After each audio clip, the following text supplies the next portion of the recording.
Kim Chu, nagselos nga ba sa ginawa ni Paulo Avellino?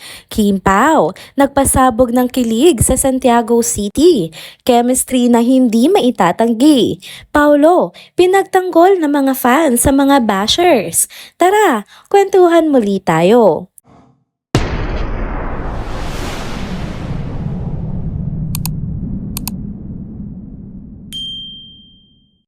Hello mga ka-chanders! Welcome back muli sa ating channel. Kung bago pa lamang kayo dito, huwag nang kalimutang mag-like, mag-subscribe at i-hit na rin ang bell notification para lagi kayong updated sa mga balitang trending at napapanahon. Ayun na nga mga ka-chanders, kumusta naman ang araw ng Miyerkules so far? Bitin pa ba kayo sa mga kwentuhan natin sa mga nakaraang videos? Worry no more kasi andito na tayo para makipagkwentuhan muli. Simulan na natin sa pinakabago at hottest na balita patungkol kina Kim Chu at Paulo Avellino. Kamakailan nga lamang, nagkaroon sila ng isang nakakatuwang date sa Santiago City.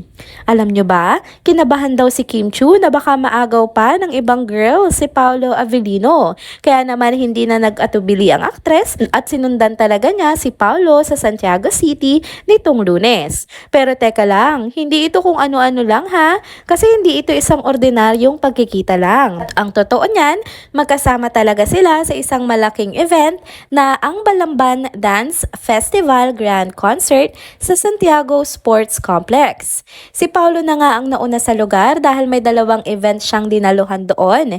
At alam nyo ba, bago pa nga mangyari ang Kim Pao moment sa festival, si Paulo muna ang nagbigay ng serbisyo ng sorpresa sa mga binibining Santiago 2025 candidates, kung saan ang harana nga siya ng mga girls. Diyan na nagsimula nga ang mga chika na parang nagselos nga daw itong si Kim sa mga hinarana ni Paulo. Kaya naman kung makikita mo ang reaksyon ng mga fans, kitang-kita na ang kilig at ang saya nila. May mga fans na nagbibiro na baka raw talagang si Kimi ay nagselos sa mga girls na hinarana ni Paulo. Kaya ang conclusion ng marami, si Kim na mismo ang pumunta sa Santiago para masigurado kung anong nangyayari at magkasama pa rin talaga silang dalawa sa isang event.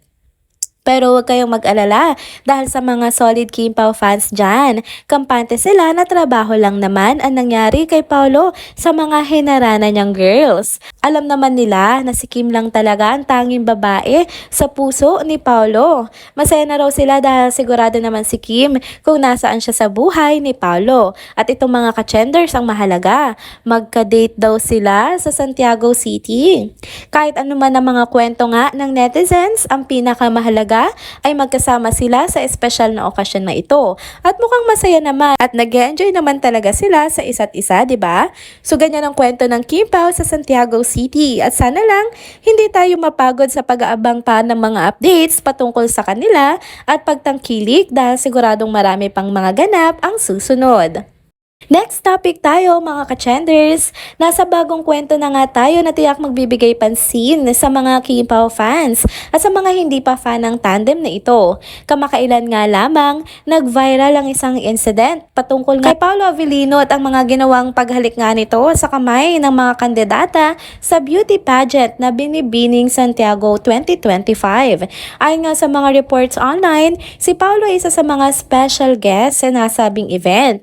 Isa siya sa mga nagbigay papugay sa mga kandidata ng pageant nang mag-serenade siya sa kanila bilang bahagi nga ng programang inihanda para sa mga kandidata. Kung babalikan nga natin, hindi naman ito unang pagkakataon na may ganyang gesture si Paulo dahil traditional naman sa mga beauty pageants ang maghalik sa kamay bilang pagpapakita nga ng respeto at paghanga sa mga candidates. Pero gaya nga ng sabi ng iba, hindi talaga pwedeng walang magbigay pansin sa mga ganitong galak na nangyayari sa mga public events.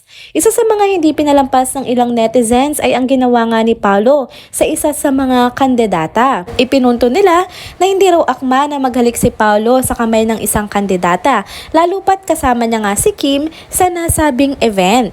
May mga nagsabi na hindi ito naging maginoo at tila may ibang ibig sabihin ng gesture na yon, kaya naging usap-usapan naman nga ito online. Pero sa mga fans ni Paulo at Kim, hindi rin naman sila nagpatalo. Nilinaw nila na wala namang mali siya yung ginawa nga ni Paolo. Isa lang daw itong simpleng paggalang sa candidate at wala itong ibang ibig sabihin.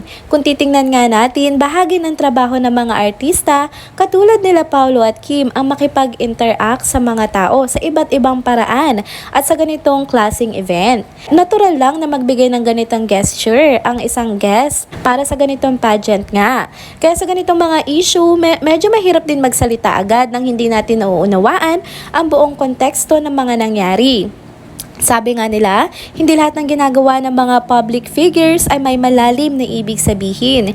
Kung minsan, ito ay isang bahagi lang ng kanilang trabaho at performance. Walang mali siya nga talaga sa ginawa ni Paolo, kundi isang simpleng pagkilala at paggalang sa mga kandidata ng beauty pageant na Binibining Santiago 2025. Sa huli, siguro mas maganda kung mag-focus tayo sa mga positibong aspeto ng mga ganitong event, ang pagpapakita nga ng talento, ang pagpapalaganap ng saya at ang pagtulong sa mga kandidata upang ipagmalaki ang kanilang kultura at ang mga paborito nilang aktor o artista. Minsan magandang alalahanin na lang na ang mga gestures, katulad nga ng paghalik sa kamay, ay isang simbolo ng respect at admiration at hindi lahat ng bagay ay kailangang gawing kontrobersyal. Panghuli sa topic natin ngayon, trending pa rin ang recent trip nga ng Kim Pao sa Santiago, Isabela. Talaga namang naging memorable ang kanilang visit sa nasabing lugar at ang mga fans nga nila doon, hindi tinipid ang suporta. Kung may makikita nga kayong mga pictures o videos na nagpapakita ng mga moments nila, makikita mo kung gaano nga sila ka-sweet at kakulit sa isa't isa. Syempre, consistent talaga si Paolo sa pagiging best boy kay Kim, Alam mo yun, yung tipong hindi niya iniiwan si Kim sa bawat hakbang niya, lalo na pag-aakit ang aktres ng stage. Laging nandyan si Paolo para umalalay at syempre wala nang tatalo sa pagiging gentleman nga niya. At tungkol naman sa chemistry nila, hindi mo talaga pwedeng itanggi, Grabe, one thing that you really can't deny is the soaring chemistry nga of Kim Chiu at Paolo Avellino, lalo na pag magkasama sila on stage. Ramdam na ramdam ng lahat na may special na connection nga sila na nagmumula hindi lang sa mga mata, kundi pati na rin sa mga saya nila kapag magkasama. Tapos during their performance, parang natural lang talaga nilang binibigyan ng buhay yung bawat kanta o anumang eksena ang ginagawa nila on stage. Yung stage presence talaga nila walang kapantay, mga ka-chenders. Isa nga sa mga moments na tawa na lang ang audience, si Kim Chiu medyo pabirong nagbiro sa mga candidates na hinarana nga ni Paolo nung nakaraang linggo. Sabi pa niya, "Hello, ako nga pala ito, char lang." Sabi ni Kim na syempre ang saya-saya lang ng vibes. Siguro nababasa niyo yung mga pangbabash kay Paolo Avellino, dahil nga sa ginawa ni Paolo Avellino na hinarana at kinis ni Paolo yung mga kamay ng mga candidates. Para bang ginawa na lang talaga nila itong biroan. At makikita mo talaga on stage, parang walang effort, wala talaga silang problema sa nangyaring performance ni Paolo. Pero alam mo yon, sa simpleng joke na yon, parang nabubuo yung karakter nila bilang magkasama sa isang performance. At dahil nga doon, dagdag na biro pa nga na sinabi ni Kim kay Paolo ay parang ang sarap nga daw ng buhay ng aktor doon. Kasi nga daming girls, nakaka-entertain, diba? Marami naman sa mga fans ang sobrang na-miss ang kulita nila on stage. Yung chemistry kasi nila, hindi lang sa mga performance kitang-kita, kundi pati na rin sa mga light moments nila. Hindi lang sa fans nila kundi sa bawat isa sa kanila, nakasama nila sa kanilang performance. Ramdam na ramdam mo talaga yung saya at good vibes ng kanilang mga guest performances. Kaya naman hindi na bago sa mga King Pao supporters ang makita silang masaya at laging may magaan na usapan at tawanan sa bawat appearances nila. Walang patid na suporta mula sa fans at sabi nga nila, basta masaya sila sa piling ng isa't isa, huyo na lang daw talaga ang iba.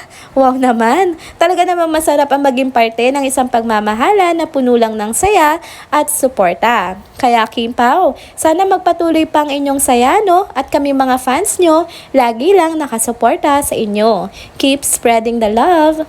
And there you go mga ka-trenders. Dito na po muna nagtatapos ang ating isa na namang trending video update. Salamat sa inyong pagsubaybay at pagsama sa akin hanggang sa dulo ng video na ito. Pero bago kayo umalis, huwag niyo pong kalimutang mag-like, mag-comment, mag-subscribe at i-hit na rin ang bell notification para lagi kayong updated sa mga balitang trending at napapanahon. See you on my next one. Paalam!